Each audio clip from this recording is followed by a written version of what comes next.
Yo, congratulations, Keith Rourke, Beef Pork. I don't care what it's called. You're the winner from week 6. So congratulations on that. That's a massive accomplishment in this league because it seems like it's very competitive because it seems like we're going back and forth, back and forth. A lot of teams swapping out for the highest score of the week. So congratulations on that. Looking at your roster, it's pretty remarkable that you did it with Patrick Mahomes, who didn't really have a massive game in week 6, playing in the rain, that messy game in Buffalo. But so to answer the first question, I do want to say that James White is someone that's absolutely rosterable in fantasy leagues. I was just going through something. Where's that stat? If you look at Kenyon Drake's weighted opportunity and James White's weighted opportunity in the games that he's played, James White and Kenyon Drake, in terms of a PPR format, those guys are almost having the equal opportunity, but nobody's going to think that after watching Kenyon Drake go bananas on Monday night. So I do think James White is rosterable. Damian Harris is probably rosterable until Sony Michel comes back, just because running backs are really hard to find in the waiver wire right now. But yeah, that's what I'd say there. Mahomes, obviously you're in a good spot. He should bounce back against the Broncos this week. That team stops the run extremely well, so I don't expect Le'Veon Bell or Clyde Edwards-Helaire to do much on the ground.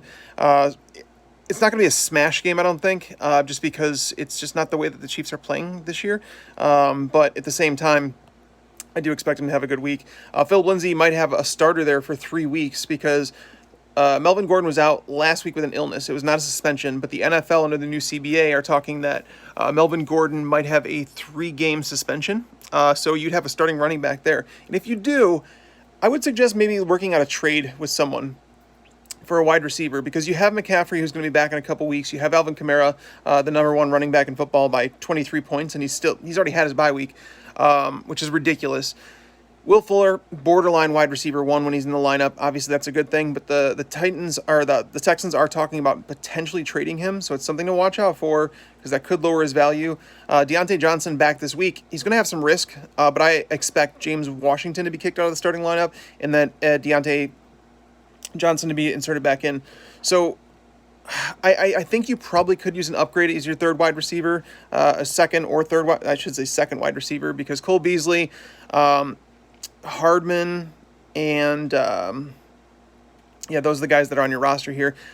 You kind of have a lot of wide receiver 3s there with Fuller, so I might try and trade Lindsey maybe to the Melvin Gordon owner, and just so they can have some insurance there, and try and upgrade at wide receiver. Maybe you could toss them, Beasley and Lindsey for a wide receiver 2 or something like that. So that's what I would do there. But your roster overall, I mean, you have some injury issues. Noah Fant, obviously dealing with the high ankle sprain. He might play this week, so that's something to watch out for. Mecole Hardman, don't drop him. I know he had a bad week, but he's more of like a handcuff. He's like if Tyreek Hill were to go down or anything like that, that's the player that you'd be looking for production out of. Because until Tyreek Hill's gone, Hardman can't play on the perimeter. He's pretty much a slot guy, and that's where Tyreek Hill plays. So he's not going to be on the field a whole lot. That's my concern there. But so he's just kind of like that upside option. So, you have Latavius Murray there too. So maybe you could do Latavius Murray and Cole Beasley or something like that, or even Deontay Johnson and Latavius Murray, trade those guys for wide receiver 2. But that's my advice now. It seems like you don't need too much advice just because you won this week. Congratulations, and best of luck in week 7. I look forward to doing these things for you guys every week.